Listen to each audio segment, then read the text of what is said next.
Адамдардын үрөйүн учурган кооптуу жана коркунучтуу илдеттердин бири бул кутурма оорусу.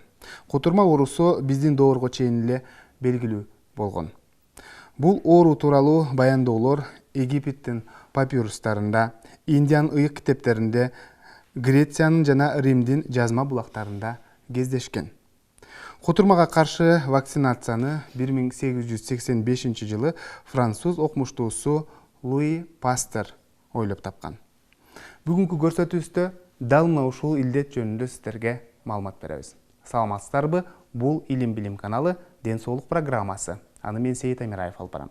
Ардактуу теле көрүүчүлөр, демек бүгүн дагы 40 мүнөт бою биз менен бирге болуп, тема боюнча кандайдыр бир суроолор жарылса, сөзсүз түрдө байланышка чыксаңыздар болот. Байланыш үчүн телефондор 032 22 код аркылуу 244 87 номери жана ошондой эле WhatsApp номери дагы иштейт 0508 87 88 97 номер.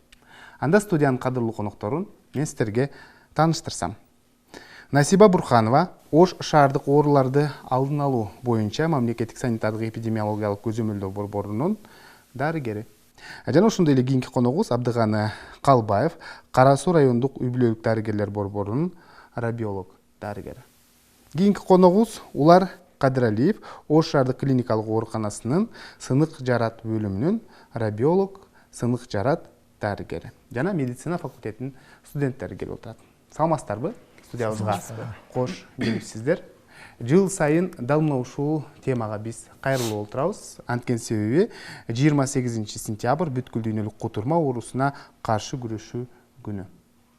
Анда сөз башынан болсун. Эң алгач дал мына ушул илдет жөнүндө теле көрүүчүлөрдүн эсине салсак, бул кандай оору?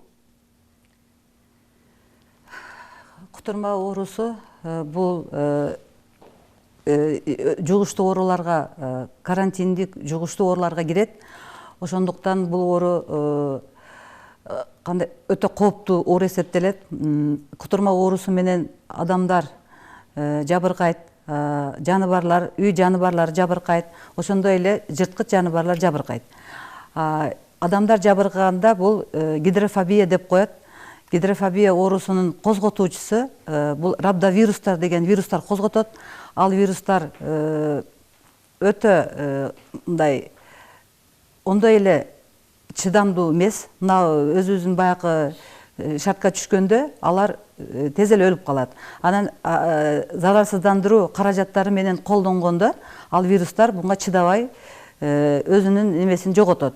Ошондой эле булар ошол кайнатылганда 2 мүнөттүн ичинде бул вирустар өлөт. Ошо вирустарды ким ошо оорунун, кутурма оорусунун ким таркатат, ким оору себепчи болот? Бул ооруларды биринчи айта кетсек, буларда баягы үй жаныбарлары, ит, мышык, торпок, уй, жылкы, булар бардыгы ошол үй жаныбарлары жабыркайт. Үй жаныбарлардан мына, например, ит тиштеп алса, адам жабыркайт. Ошондуктан бул өтө кооптуу оору эсептелет дагы. Бул оорудан этият болуш керек. Демек, бул вирустар адамдын организминде гана жашайт экен дагы, сырткы чөйрөгө чыкканда дароо эле жок болуп калышы ыктымал экен. Кайнатканда дагы жок болот деп айттыңыз да. Мына ушул илдеттин биринчи белгилерине токтолуп кетсеңиздер, оору жуккандан кийин канча убакыттан кийин билинет? Оору күчөп кетпеш үчүн алдын ала байкаса болобу деги бул илдетти? Сизде, Абдыган мырза. Бул илдет аз жогоруда айтылып кетти. Ошол кутурма оорусу менен ооруган жандыктардан гана жугат адамга. Эгерде тиштеген жери бар тери жарат болуп, кутурган жаныбардын шилекеги аркылуу вирус организмге түшсө гана жугат. Эгер түшпөгөн болсо, анда жукпайт. Ал жуккандан кийин бул адамдын эмесине нерв талчалары аркылуу адамдын борбордук нерв системасына барып, мээге, жүлүнгө барып токтойт вирус. Ошол жерден анан көбөйө баштайт бул эмечи вирус, кутурманын вирусу. Bunun эми өзүнүн баягындай этаптары бар. Биринчи, экинчи, үчүнчү этап деп бөлүнөт. Бул оору башталгандан кийин. Башталганга чейин инкубационный период деген болот, жашыруун мезгили. Жашыруун мезгил дагы бир 14 күндөн эми ар кандай болот да, 3 күн, 10 күн, 14 күн, кээде 1 жылга чейинки убакытта болушу мүмкүн бул инкубационный период.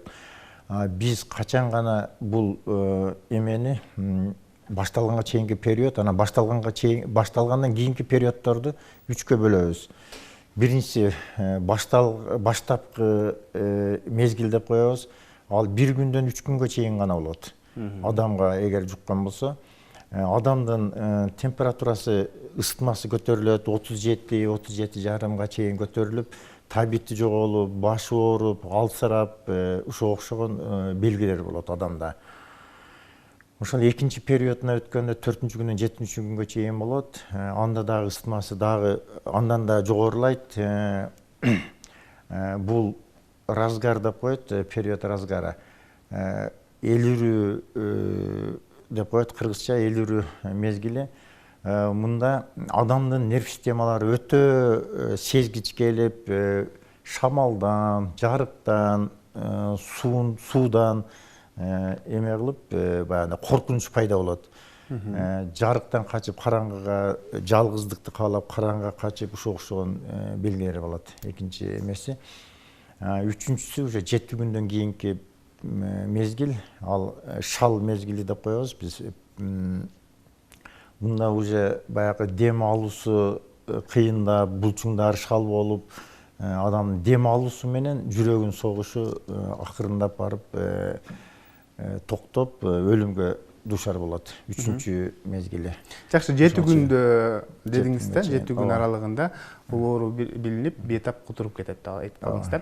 Бирок эл арасында мисалы ит иштегенден кийин 40 күндө билинет, 1 айда билинет деген да маалыматтар айтылат да. Ушул боюнча так маалымат берсеңиздер, мисалы кайсыл жерибизди, кайсыл органыбызды, денебиздин кайсыл бөлүгүн тиштеген болсо, ошого карап деле билинсе керек деп ойлойм. Буга эми айтып кетсек, жаныбардын биринчи тиштегенде жараттын көлөмүнө карайт.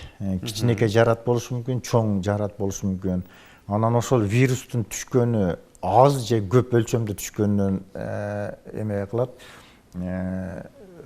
Ошого жараша болот. Анан кийинкиси кайсыл органды тиштеген. Мисалы үчүн мээге жакын жерлер, бет, баш, моюн жакты тиштеген болсо, мээге жакын жерде мээге тез жетет, баягы түшкөн вирус. Тез өрчүйт. Анан буттун учу же баягы бут жактарда алысыраак, мээге алысыраак жайгашкан жерлердики узагыраакта өрчүйт. Ошодон дагы эме алат. Анан адамдын жашына, жаш бала же чоң адам жашына, жаш баланыкы тез өрчүйт. Ушундай деген эмелер бар. Жакшы. Мына ушул кутурма оорусу жаныбарлардан жугат деп айтып калдыңыздар да. Жаныбарлар кандайча кутурма менен ооруп калатылар? Алар каяктан жугузат? Үйдөгү жаныбарларга эми ошол жырткыч айвандар, баягы дикий деп коебуз. Жырткыч айвандардан, ошолордон жугат. Ошолор тиштеп койгон болсо үй жаныбарларын, например, мисалы үчүн итти, койду, малды, жылкыны тиштеп койгон болсо, кутурган жаныбар ошодон гана жугат, шилекей аркылуу гана. Тиштеген жарат аркылуу, жана жогоруда айтып кеттик го. Жакшы. Бул боюнча Улар мырза, мына ушул илдет боюнча абалы кандай? Бүгүнкү күндө дагы ушул илдетке кабылгандар барбы шаар боюнча? Бул жылы пока белгилене элек кутурма боюнча. Катталган жок. Катталган жок. Былтыркы наркы жылдары катталып жаткан. Бул жыл боюнча шаарда акыркы 3 айда 200 ит тиштеген катталды. Алардын так статистика эсимден чыгып атат. 157си жолбун иттер, жана үй шартындагы адамдын өзүн баккан иттери. Ал эми калгандары келемиш, чычкан, келер. мышык аймагында ошолор статистикага келип атышат. Өз тиштегендердин бардыгын учетко алып, эгерде неме кылабыз, үйдө өзүнүн ити тиштеген болсо, аны наблюдение көзөмөлгө алабыз 10 күн ичинде. Эгерде жолбун ити тиштеген болсо, ал шартсыз түрдө 6 жолу укол сайылып эмдөө алат. Эмдөө өзүнүн тартиби боюнча алат, схемасы бар. Эгер өзүнүн ити эмделбеген болсо, 3 уколду алыш керек и итти ветеринар менен эмдөө жүргүзүш керек, паспортун алдырыш керек. Ал эми чычкан, кемирүүчүлөр тиштеген болсо, ал сөзсүз түрдө медпунктка кайрылып, 6 уколду сөзсүз түрдө алыш керек. Себеби булар жаратылышта ошо вирусту алып жүрүүчүлөр болуп эсептелет. Урматтуу көрүүчүлөр, эстеп калдыңыздарбы? Сөзсүз түрдө иттен башка дагы келемиштер тиштесе дагы сөзсүз түрдө сиз дарыгерге кайрылышыңыз керек экен. Ошол замат кайрылыш керек да, ошол күн эле. Ушул суроого жооп берейин. Ит тиштегенден кийин жолбун ит тиштейби, өзүнүн ити тиштейби, 2 сааттын ичинде кайрылыш керек. Кайрылып, ошо биринчи үй шартында болсо, ал медицина кызматкеринин пункттарына алыс болсо, үй шартында деле биринчи жардамды үйдө деле жасаса болот. Кандай биринчи жардам айтып берсеңиз? Ошол жерде биринчи жардамды үй шартында айтайын, кийин медицина мекемелеринде дагы алып барылат. Үй шартында мына өзүбүздүн жөн эле кир самын менен көөртүрүп, ошо жаратты жууп, анан 70% спирт менен арчып, анан 5% йод менен сүркөп коет. Ошо биринчи жардам болот. Ол антирабикалык кабинетке жеткенге чейинки ошо жардам болот. Жеткенден кийин ана ал жакта өзүнүн баягы азыр дарыгер айтып кетти, өзүнүн шарттуу жана шартсыз эмдөө график негизинде, схема негизинде алып барылат. Медицина мекемесине кайрылган болсо, биринчи баягы обширный рана деп коет, өтө баягы чукул рана менен жарат менен кайрылса, онда бул жердеги дарыгерлер биринчи жардамды көрсөтөт. Алардын аптечкасында сөзсүз түрдө баягы неме спирт, обработкага, анан кийин баягы йод, анан повязочный материал и анан неме болуш керек, кир самын болот. Ошо биринчи жардамды көрсөтүп, анан өздөрүнүн иштерин жасайт, жумуштарын. Бул биринчи жардамды көрсөтүү оорунун күчөп кетпешин бир аз болсо дагы жоготот экен да? Ошондой десе деле болот. 2 саат канча эрте баштаса, немени обработканы, немени ошончо жакшы болот. Ошол баягы жардам берет. Эмне дегенде, баягы вирус жууп салганда, вирус баягы канга жетпей калат. Жетпей, түшпөй калганда ошо неме болот да, пайдасы болот. Ошо обработка кылып, баягы йод менен сүртүп, дегендей ошо жардам берет. Бул боюнча кара сууда кандай?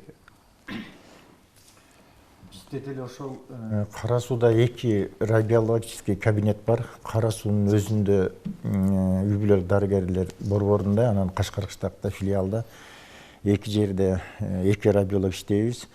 Биздин район эми чоң болгондугу үчүн 2 жерге ачылган. Бизде деле кайрылгандар көп. Күнүнө 3-4 адам кайрылат. Ит тиштегендер, ошо мышык тиштеген болсо, чычкан, келемиш тиштегендер, анан кандайдыр бир баягындай жолбун иттер, талаада жүргөн, иш кылып атып тиштеп алды деп келип кайрылгандар болот. Анан бардыгын биз өзүбүз ошо жана жогорудагы айтылгандай келгенде биз аларды кабыл алып, ошо 45 деген формабыз бар, атайын. Ошо формаларды толтуруп, регистрация кылып, түшүндүрүү иштерин жүргүзүп, жардамыбызды көрсөтөбүз. Эме кылып, жууп тазалап, жанагы кайрадан дагы жараттарды кимге эмдөө керек болсо жасайбыз. 3 жолу керек, 6 жолу керекпи, ошол баягы шарттуу, шартсыз эмелер бар. Түрдө бериле турган вакциналарда өзүнүн графигин жазып, түшүндүрүп, кандай диета сакташ керек, кандай тамактарды жеш керек, жебеш керек түшүндүрүп эме жөнөтөбүз. Анан эмеге санэпид көзөмөлдөө эмеге борборуна сөзсүз түрдө биз шашылыш түрдө, кат түрүндө эме кылып биз эме кылабыз. Телефондон билдирүү жүргүзөбүз. И кайсыл участкадан келген болсо ал жакка дагы телефон аркылуу билдиребиз. Силердин участкаңардан ушундай эме келди деп ал жакка дагы билдирүү жөнөтөбүз. Ветеринар врач барып ошол иттерди караш керек. Иттердин таза болгон болсо 10 күн баягындай тааныш иттер болгон болсо, белгилүү ээси белгилүү иттер болсо 10 күн көзөмөлдөп итке справка бериш керек. Итте кутурманын белгиси жок деген. Жакшы. Азыр болсо бизде көрүүчүбүз бар экен, анда кабыл алып түз эфирге алып чыксак, саламатсызбы, кош келипсиз. Бизден алыстап кетиптир. Анда микрофонду студенттерге берсек, кандай суроо бересиздер? Бул оорунун алдын алуу үчүн биз кандай иш-чара жүргүзүшүбүз керек? Бул оорунун алдын алыш үчүн биринчи иретте биз баягы санитардык агартуу иштерини жакшыраак жолго коюп, ошолорду түшүндүрүү иштерин алып барышыбыз керек. Ал кай жерлерде? Ал баягы калк көп топтолгон жерлерде, например, мисалы баягы окуу жайларда, анан баягы үй бүлөлүк дарыгерлер борборунун бекитилген участкалары бар. Калк көп жерге, ошол жерлерге барып түшүндүрүү иштерин алып барышыбыз керек. Анан сырткары биз ошол ар бир катталган учурда элдерге түшүндүрүп, катталган учурда, тиштеген учурда рабиологко кайрылышын эстетишибиз керек дагы. Анан ошо көрсөтүлгөн, айтылган баягы эмдөө ыкмаларына алышты айтышыбыз керек. Ошондо биз кутурма оорусунун алдын алган болобуз. Жылына канча жолу түшүндүрүү иштерин жүргүзүп келесиздер сиздер? Же болбосо ушул даталуу күнгө карата эле бир аз түшүндүрүү иштерин жүргүзүп, ошол боюнча кайрадан эстен чыгабы деген? Жок, bizde Ош шаардык көзөмөлдөө санитардык эпидемиологиялык көзөмөлдөө борборунда бизде бөлүмдө ушундай иш-чаралар жыл бою болот. Ал дегени бизде план түрдөгү, анан пландан сырткары бизде иш-чаралар бар. Текшерүүлөр бар. Текшерүү учурунда биз барып туруп, жерлерге барып, ошол мисалы үй бүлөлүк дарыгерлер борбору бар. Ошолордо алар кутурма оорусуна каршы кандай иш аткарып атат? Ошо вакцинация эмдөө албаганда адамдар эмне үчүн албай атат? 5-өн алып, 4-өн алып, 5-син албайт, 5-өсүн алып, 6-сын албайт. Ошо эмнеге албай атат ошолар? Эмне үчүн, себеби барбы? Себеби болсо себебин көрсөткүлө деп биз аларды көзөмөлгө алып турабыз. Анан ошол уну сырткары баягы үй бүлөлүк дарыгерлер борбору болсун, башка медицина мекемесинде сан баракчаларды чыгарышыны көзөмөлдөйбүз. Ошо сан баракчалардагы, санитардык баракчалардагы ошо калктарга көп жардам берет деп ойлойм. Жакшы. Бул эмдөөлөрдү алган, вакциналарды алгандан кийин 100% оорудан коргонсо болобу? Мисалы, ошол замат эле сиздерге келип дарыланса, же бул дагы кээде кандай десем, өз күчүн жоготуп коюшу мүмкүнбү, жардам бере албай калышыңыздар мүмкүнбү? Жок, маалыматтарга караганда бул 98% жардам берет. Сөзсүз түрдө азыр болсо көрүүчүбүз бар экен, анда кабыл алып түз эфирге алып чыксак, саламатсызбы? Да. Биз сизди угуп жатабыз, кандай сурооңуз бар? Эшек фестивалда эле ошол суббота күнү болуп калганда, эшекти союп башын алып бардык эле. Баягы лабораториядан кандемин чыгарып беребиз деген да. Буга көп жыл болуп калды. Анан ошол чыккыча эле районго барып жөнөттү фельдшерибиз. Şu баланы кыйнап 3 ай алдырды да баштан сразу баштабыр, ушу тууралуу сурап эмес деген суроо да. Пандемик анализ чыгарып берди эле, ал эшек таза чыкты да. Ошо чыккычактык вакцинаны бербей күтүшкө эле туурабы? Этин алдыктан кийин. Кандай жооп бересиз? Суроо түшүнүктүү болду, рахмат. Эшек башын текшерген экен, эшек түшүнүгүм боюнча таза чыгыптыр. Ошо таза чыккандан кийин баягы бизде тыгыз контактта болгондор. 3-4 күн убакыт өтүп бирок. Тыгыз контактта болгон, бирок биринчи тиштеген учурда барат дагы, ал условный курс шарттуу түрдөгү эмдөөнү алат. Алгандан кийин ошол баягы эшек башында мээсинде вирус чыкпаган болсо, таза болсо, анда рабиолог немени баягы вакцинаны отмен кылыш керек. Албастык керек. Токтоп койсоңуз болот. Бул вакцинанын үчөөнү алып койсо, эгерде эшек таза чыкса деле үчөөнү алып койсо, будан эч кандай зыяны жок вакцинанын. Побочный эффектов деп коет, ал вакцинадан жок. Жөн гана өзүнө иммунитет болуп калды, бул жакшы нерсе го деп ойлойм. Жакшы. Жогорудагы суроону толугураак жооп берип кетсеңиз, 100% коргойбу деп. Жок, маалыматтарга караганда бул 98-99% коргойт бул. Ошондуктан мына өзүңүздөр билесиздер да, азыр баягы бизде өткөндө бир учур болгон, өткөн жылы сентябрда ошо бала неме ит тиштегенден кийин медицина мекемесине кайрылбагандыктан ошол учур болду. Ошо бала убагында кайрылганда ушундай болбойт эле.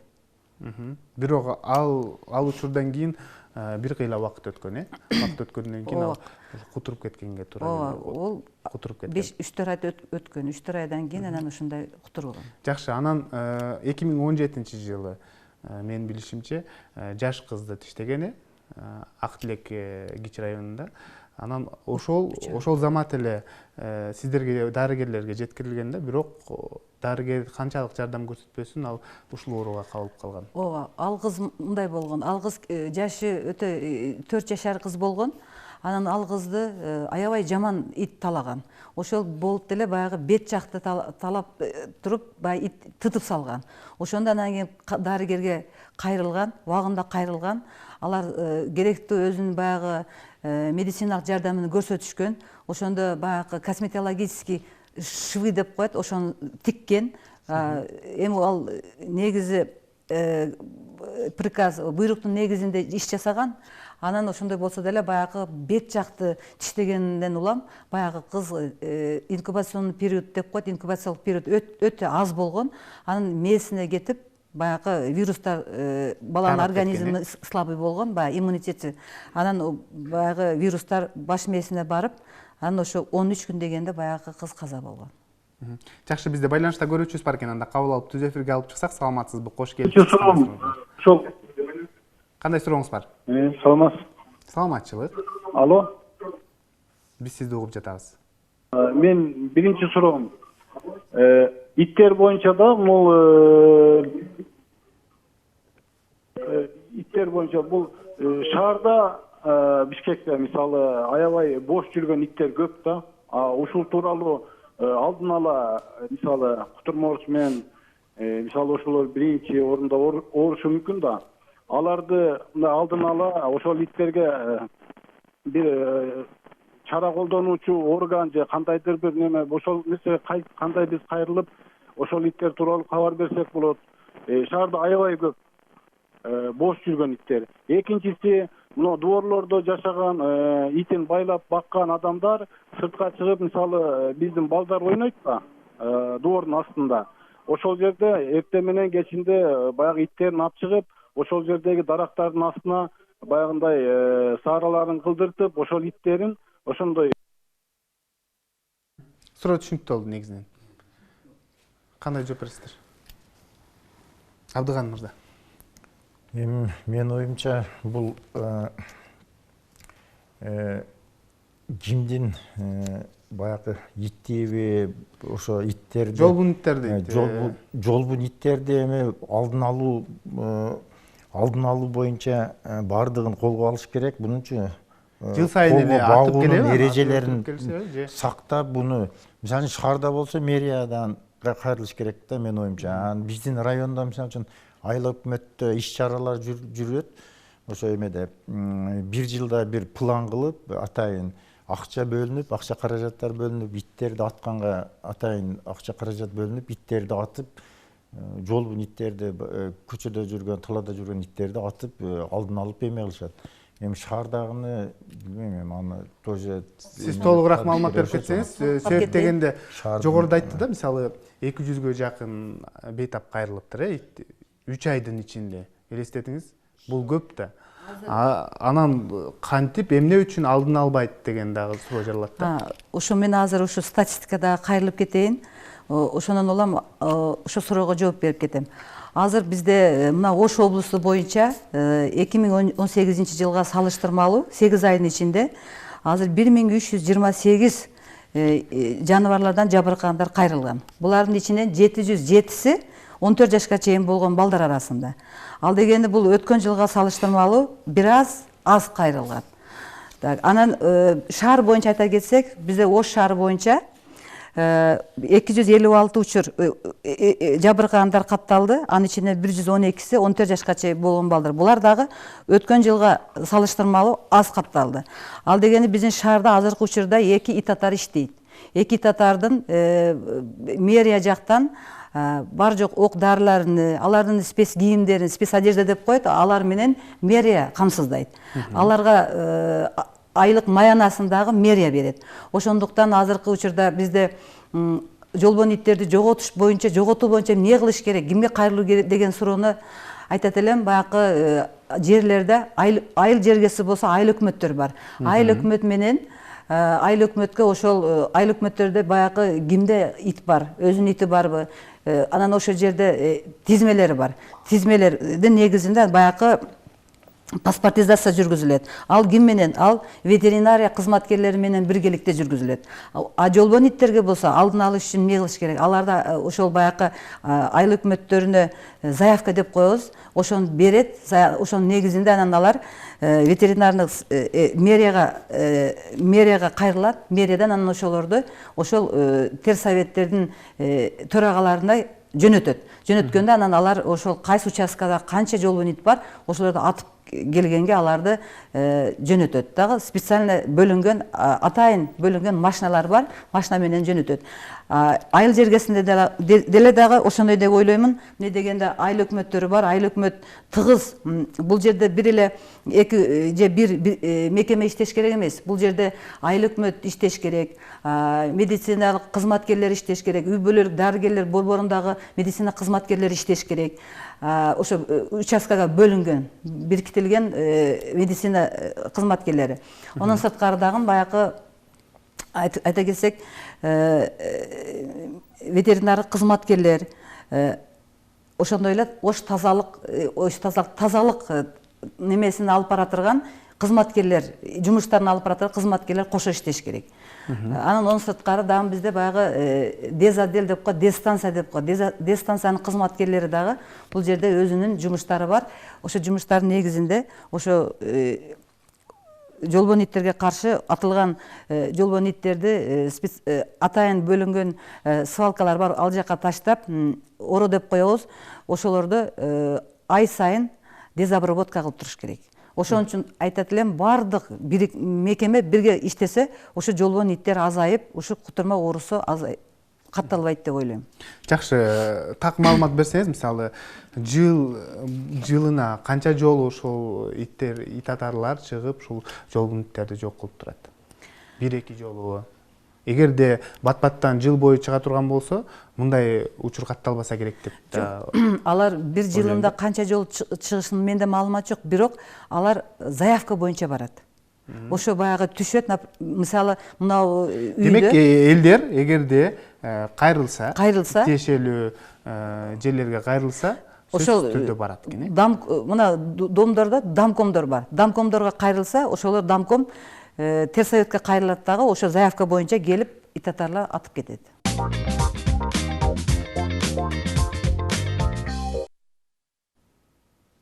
Сиздер Ден соолук программасына түз эфирде ортоктош болуп жатасыздар. Маегибизге кайрылып келсек, телекөрүүчүлөрдөн суроо келиптир. Саламатсыздарбы? Шаарга жакын айылда жашайм дейт. Биздин үйдүн айланасында дейт, ээсиз иттер көп дейт. Анан биз тиешелүү жерге кайрылганбыз. Кайрылсак, силердин аз адам кайрылгандыктан бул нерсеге көңүл бурбай жатат деген суроо калтырыптыр да. Мындай менде да мындай суроо жаралат да. Кайсы бир өлчөмдө арыз түшүш керекпи? Ушул боюнча маалымат берсеңиздер. Абдыган мырза. Ал биздики эми район болгон үчүн бизде азбы көппү айыл өкмөткө кайрылган учурда иттерди атуу боюнча бизде ошол замат эле реакция жасашып иттерди атып атат бизде районда. Бул иш-чаралар жүрөт. Бир жылда бир жолу, кээде 2 жолу жылдын башында булар план кылышып, ошо бир жылга атайын эме кылышат. Жана айтпадымбы, акча каражат. Жетиштүүбү ошол бир жылда 2 жолу? Жетиштүү эле. Жакшы, Насиба эмнен толуктайсыз?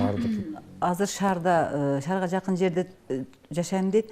Ал бул кайрылган болсо сөзсүз түрдө ит атарлар келип, ал адам канча адам кайрылдын санына карабастан, ал ит атарлар келип иттерди атып кетүү керек. Бул туура эмес болуп калыптыр. Дагы кайрылып көрсүн дагы, анан жыйынтыгыны көрөт анан. Жакшы, кийинки суроо аудиториядан болсун. Кандай суроо бересиз? Саламатсыздар. Биринчиден, мен мындай башка ооруларга алдын ала эмдөө жүргүзсө болот да, мисалы башка ооруларгачы ошол кутурмага дагы алдын ала эмдөө жүргүзсө болобу? Ошондой суроо. Жакшы. Чындыгында мына жан-жаныбарларды эмдеп турат, ар 6 ай сайын же болбосо 1 жылда бирби? Канча вакытта эмдеп турат? Ушул эмдөөнү эле адамдарга да жүргүзсө болбойбу деген суроо. Бардык адамдарга эмдөө жүргүзүлбөйт. Буну кинолог деп коебуз, иттерди үйрөткөн эмелерге. Ошолорго аңчылык менен дайыма аңчылык кылган адамдарга, ветеринарлык кызматта иштегендерге ошолорго гана кылынат, эмдөө жүргүзүлөт алдын алып. Бардык акысызбы эмдөө? Эмдөө акысыз, ооба, жетиштүү түрдө бар. Жан-жаныбарларга деле? Жан-жаныбарларга ооба, ветеринарлар кылат аны.